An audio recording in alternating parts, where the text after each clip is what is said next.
So I see Chairman Trump put another 10% tariff on Canada today because he's mad that we quoted Ronald Reagan to his country. But over the long run, such trade barriers hurt every American worker. Honestly, I have lost count of what number we're at. And in some ways, it doesn't really matter, does it? Up, down, it's like a roller coaster. Who knows where we are? I love musicals. I have seen Rent 6 times. I've seen Legally Blonde more, trust me. Sleeper hit. And rounding out my top 3 is a show that you have probably never heard of. One that was written right here on Vancouver Island by a troupe called Atomic Vaudeville. It's called Ride the Cyclone. Jocelyn and I saw it when it was workshopping in Vancouver. It sold out Chicago. It was an off-Broadway hit.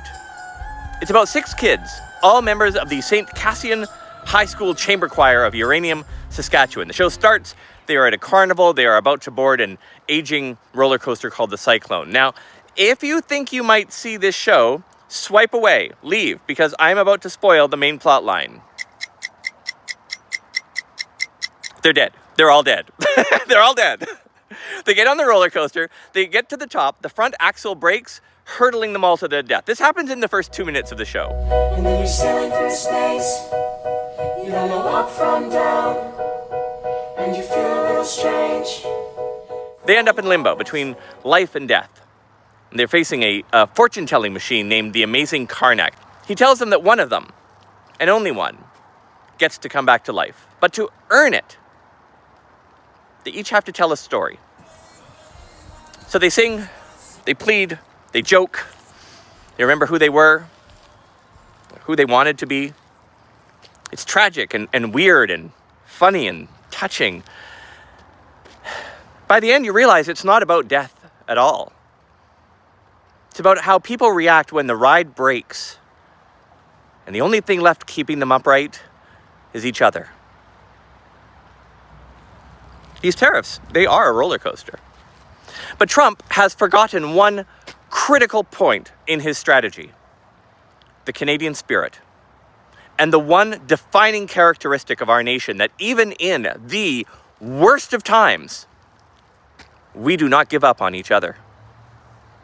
We adjust, we innovate, we trade with countries that still respect us. We are still the adults in the room.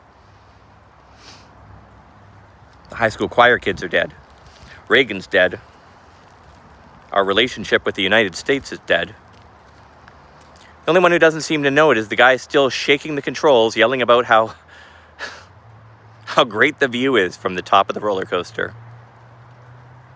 Don't be fooled. Every time Trump lashes out, it is not strategy. It's theater. He's Karnak, pulling the lever, pretending it's destiny, when really it's just another trick to keep the spotlight on himself. What he hasn't realized is that the world has figured him out.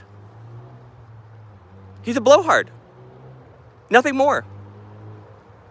And we are all a little tired of this carnival. I'm not going to spoil the ending of the show, but I will tell you that Ride the Cyclone does not end with resurrection, but with acceptance. The kids realize that value is not measured by how loud you sing or how loudly you demand attention, but by what you leave behind when the ride is over. Maybe that's our role in all of this. To remind the world that calm is not weakness, it's strength. And that when the carnival finally leaves town, it's the steady hands that rebuild what the world broke.